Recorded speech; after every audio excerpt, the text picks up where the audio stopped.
Welcome back and thanks for tuning in. Today we're going to be working on the Kawasaki Ninja 250 carburetors. If you own one of these motorcycles from 1988 to 2007, it's exactly the same bike and the same carburetors. So this video will apply to you. In this video we're going to be taking them apart and putting them back in the tip-top shape so you can go back on the road if the bike's been sitting or there's something not right. If you need to know how to get them off the bike, that's a video right here, and it's really important because there is some tricks of the trades that are really good to know so you don't mess anything up. And in this video we're ready to go. Let's get to it. So here we have our carburetors, and first we're going to open everything up and nice and neatly keep it organized.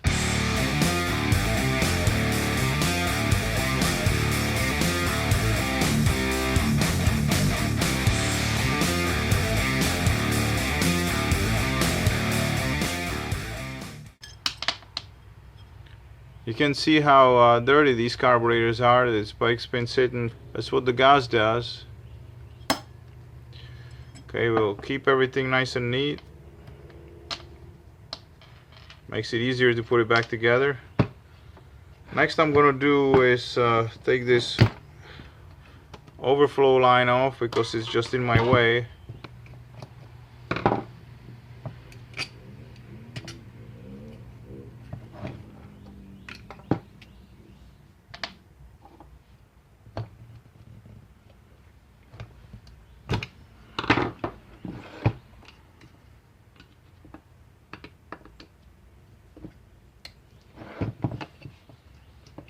It's a good idea to put your finger on the top of this cover because it's spring loaded.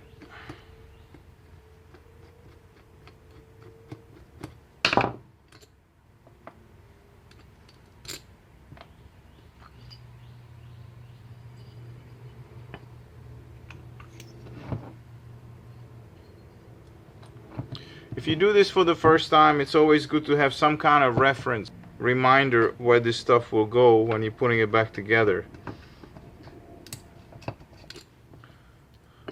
For example, on this cover, which is closer to the throttle cables, all these screws are black with the washers on them.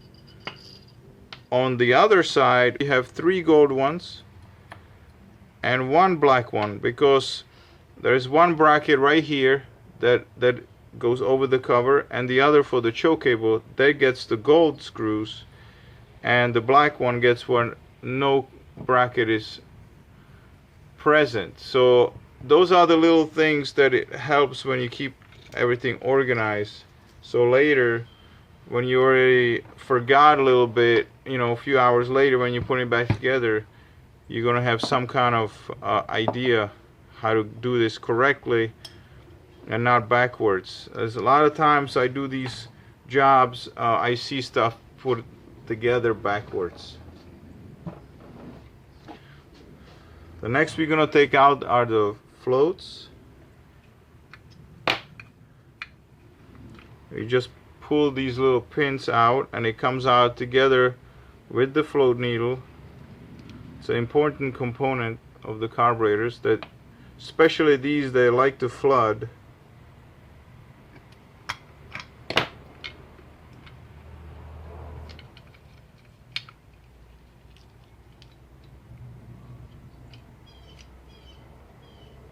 The next we're going to take our jets out. We have idle jets right in these holes, right here and here, and the main jets and the emulsion tubes are right here. For those we can use 8mm wrench and get them off all together with the tube like that. Don't really need to separate them, in my opinion. It's good to have a good quality screwdriver for this, because if you strip these idle jets in there, you're gonna have a lot of trouble getting them out, and it's really important to get them out and clean them. I actually filed this screwdriver down to fit perfectly in this hole. Here's one.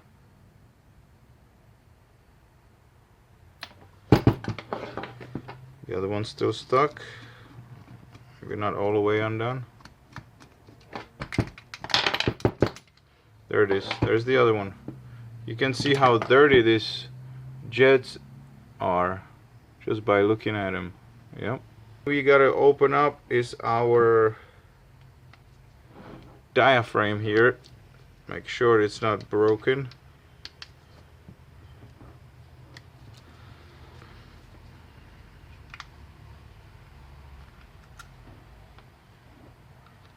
Again, keep pressure on the cover because it's spring loaded.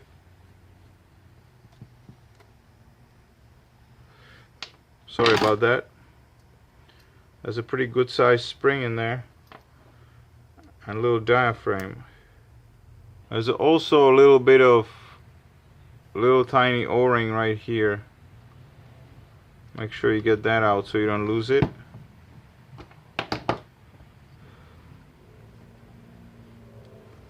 I'm going to try the pliers and turn this. Alright, that did the trick. It seems like it's in good shape. It's just a little bit sticky from the old gas. So this is good, opened up. And the other important part, a lot of people don't know, that right in here, I want to point to it, is these little extenders, and they like to fall out when people maneuver with the carburetors. They lose them and then the bike won't run worth the crap. They look like this, so take them out and set them aside. I'll show you how to put them back in when the time comes. I'm going to also take out these air and gas mixture screws right here and right here. On your motorcycle, this might be plugged with the factory aluminum plug. I do recommend taking that plug out.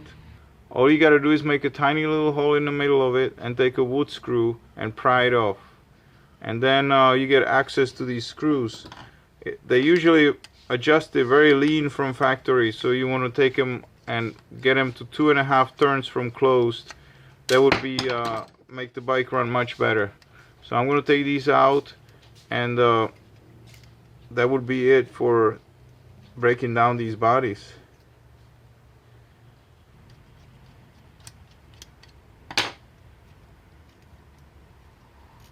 There's a spring in there, and also there's a little tiny washer and the O-ring in there.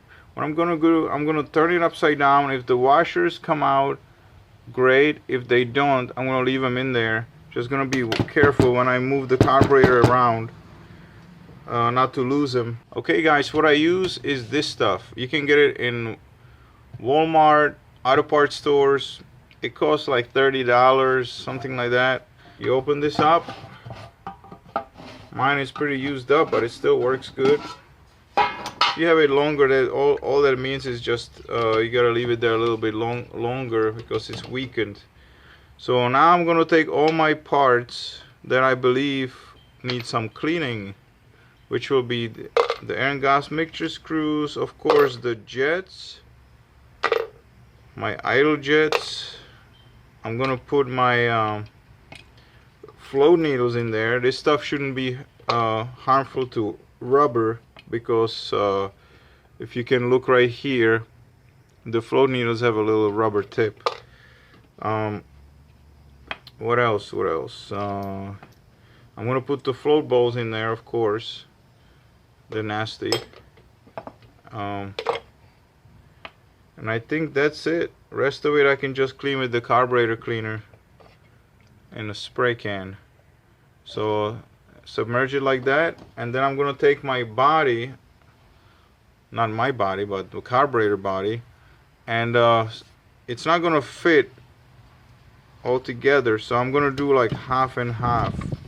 The reason why I'm doing the body is because the float needle, let me focus here, the float needle sits right here. This seat is not removable on this carburetor. On some carburetors you can take the seat out and dump it right in there.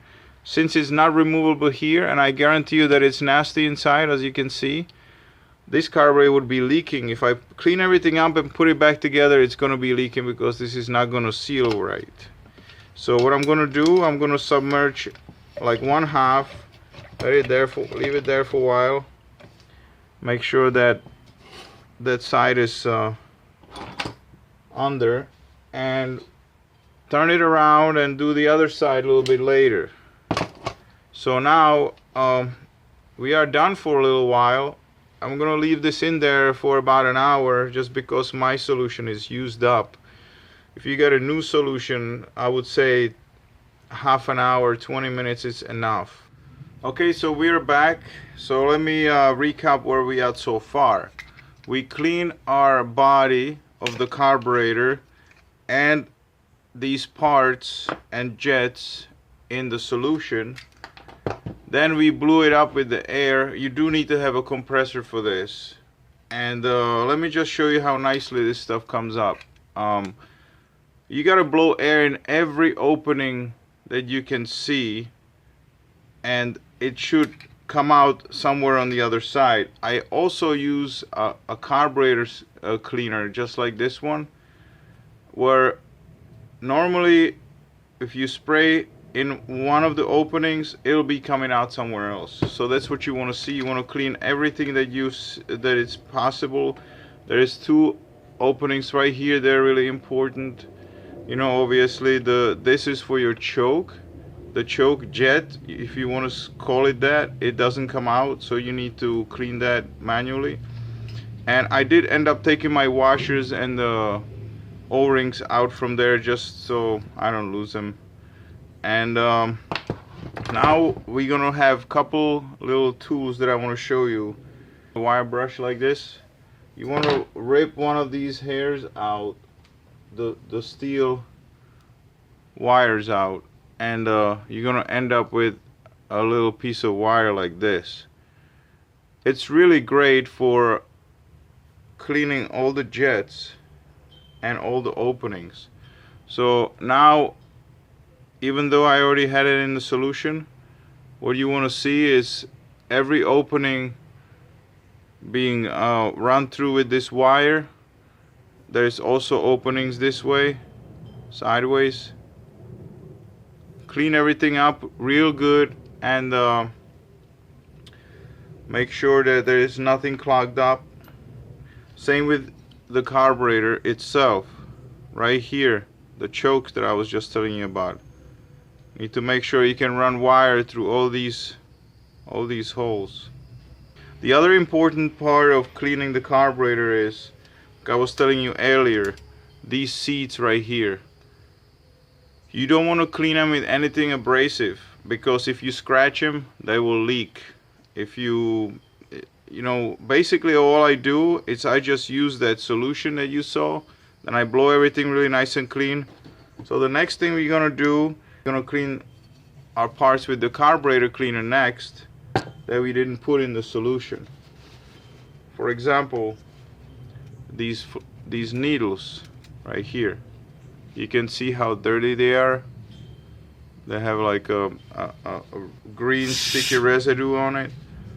All you can do is just wipe it off with your paper towel and the carburetor cleaner on it. I wipe these down a little bit. Inspect these rubbers, make sure that they're okay. I'll do the same thing on the other side. You can see it's pretty let me show you. I don't know if you can see it, but it's pretty dirty. So same thing here. The carburetor cleaner takes it right off.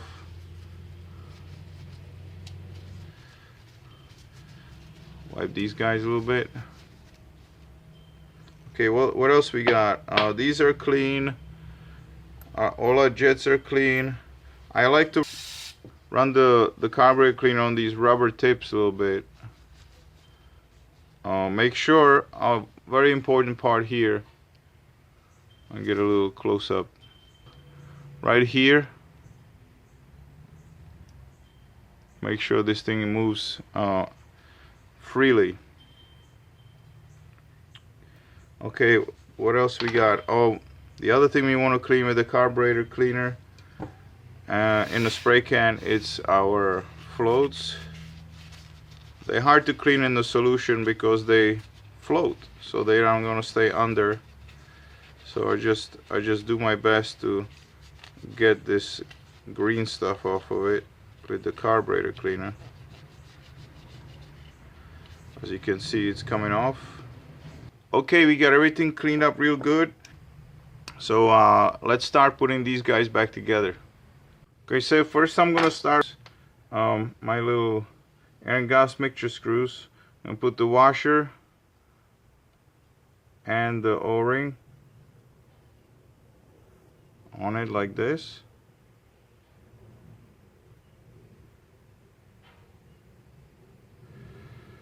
Okay, so it should look like this before you start putting it back on. So that's one.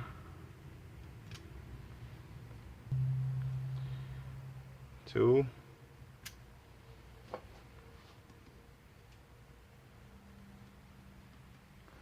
Like I told you before when we were taking these apart, if you do have the OEM plugs still in these carburetors, I strongly recommend getting them out so you can adjust these to about 2.5 turns. It'll make the bike run way better. So you tighten them not too hard, and then you go 1, 2, 2.5. Same here. 1, 2, 2.5. Alright, that's for that. Next we're gonna put these guys in. We took them off before, remember, so we don't lose them. If you notice, on one side they look different than the other. The other side, the side that it's a little bit rounded, goes right against this area right here. So this part goes in first. So you drop them in, and you drop your main jets right behind it. Same here. Make sure you don't put them backwards. Take your 8mm, tighten it up. Don't wait to tighten these things up later because it could happen that you forget. Trust me, I'm talking out of experience. So whatever you put in, tighten it up right away.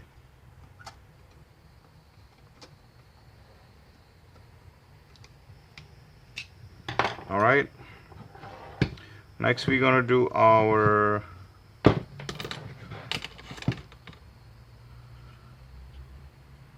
floats. So I'm gonna take this guy and put it right on like this. You can see it stays on there, and drop it in the seat and put the pin right in. Same with the other side.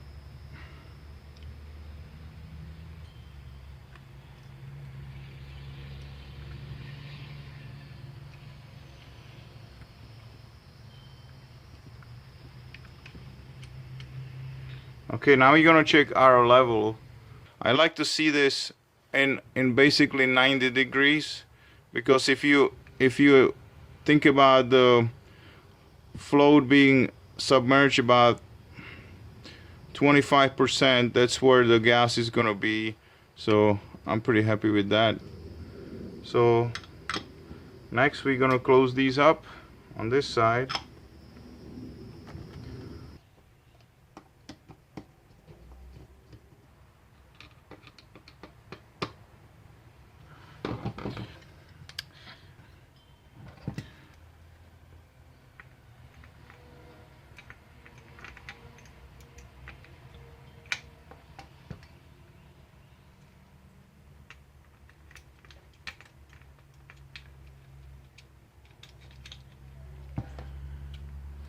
If you're having hard time getting it in, just kind of look at it this way. You'll see why.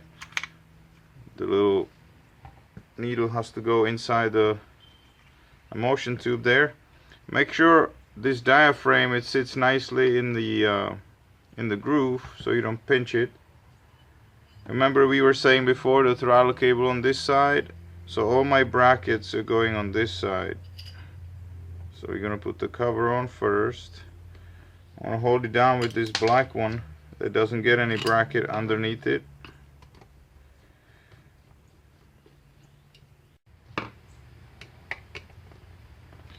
Next we're gonna flip this guy's over, this little thing over. I'm gonna plug it in here where we took it off.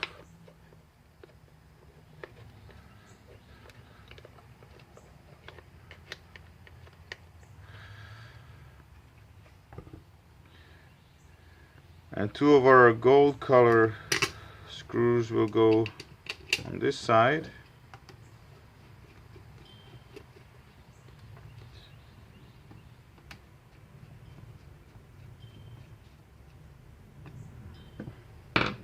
And the last bracket we gotta put in is this one here for the choke cable.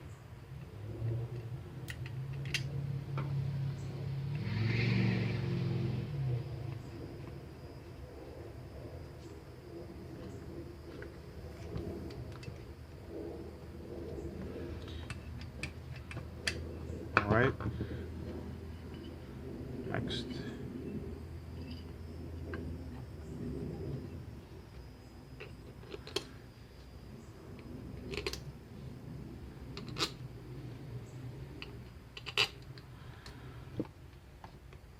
So the only thing remaining is to complete our little diaphragm here. I cleaned this diaphragm up real good. Stick it back in there. Same thing, make sure it sits nicely in the groove. A little O-ring that goes in here. Next we have our spring. Make sure you clean this cover as well. There's holes in it, so make sure nothing's clogged up. Line it up.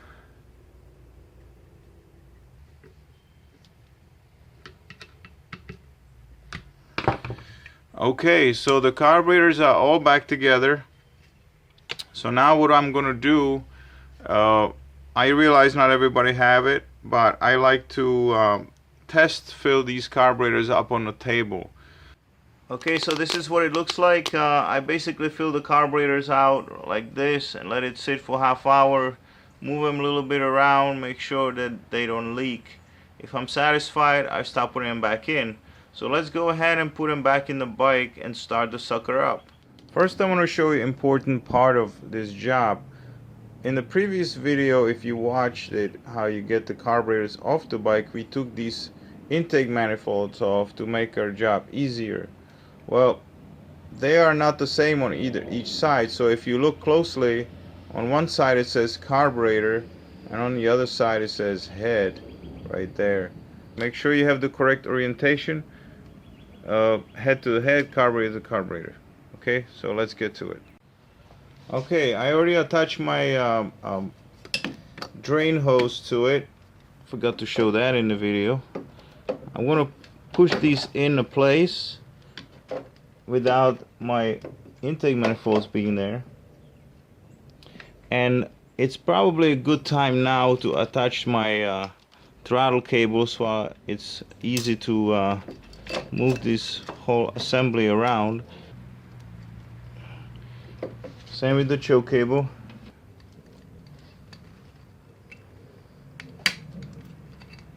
Alright. Okay guys, so what we're doing now is we're gonna push these carburetors in the airbox boots correctly like they should be. So we can push them and just get a little bit of space. And now these boots could be pushed on just like that by hand. One side. Make sure you have them correctly oriented. Head to head, carburetor to carburetor.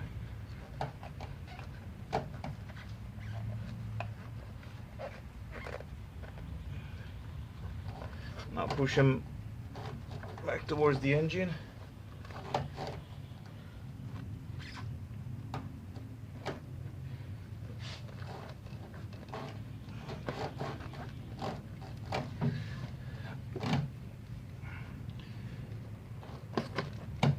that.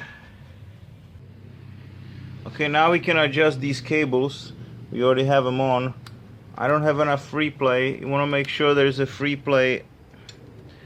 In other words, you can move the throttle grip back and forth a little bit.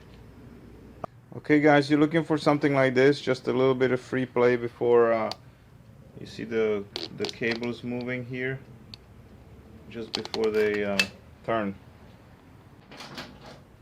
So now we have our four clamps that we took off from the intake manifold. They all four the same.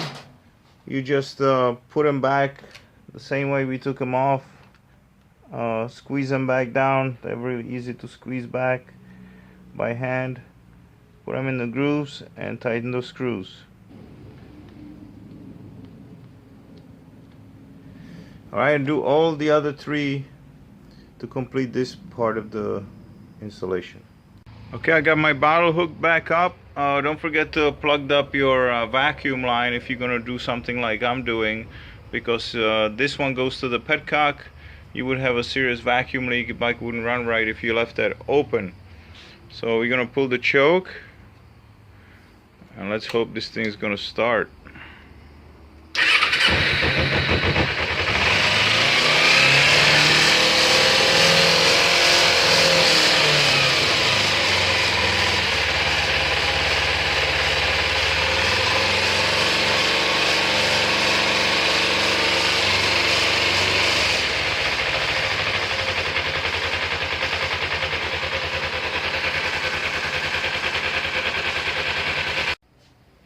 Okay, so if you get yourself to this point and the bike sounds as good as this one, the only thing left to do is put the gas tank on, the side covers and the seat, and you can head back on the road. Thanks again for watching. I hope this was helpful, and please subscribe to see more videos like this one. Take care. See you later.